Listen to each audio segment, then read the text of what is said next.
গতকাল মালদার সমাবেশের ছবি দেখেছেন তো? বলছিল পুলিশ নাকি পারমিশন দেয় না, তাই তো?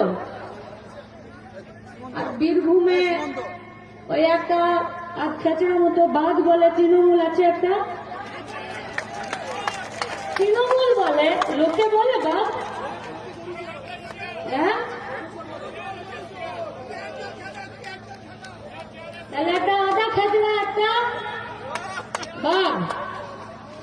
তারা কি বলতো? মালদায় পুলিশ প্রশাসন বলেছিল যে তারা পারমিশন দিলে তবে মিটিং সিপিএম এর হবে।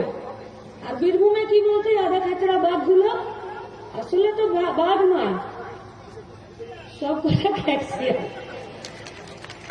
এরা কি বলতো যে বীরভূমে লাল ঝান্ডা টাঙাতে গেলে আমাদের পারমিশন নিতে হবে, বলতো না? আমাদের কমরেড ধীরেন লেটের কথা আমরা ভুলে যাব? ভুলবো না তো? তাহলে আজকে রামপুরহাটের সমাবেশ শুধু রামপুরহাটের সমাবেশ নয়, এই কলেজ মাঠের মাঝখানে আমরা মাচা বেঁধেছি। এক কোণে মাচা বেঁধেছি, বাজারের ভেতরে মাচা বেঁধেছি, মাঠে বেঁধেছি, মাঝ মাঠে বেঁধেছি।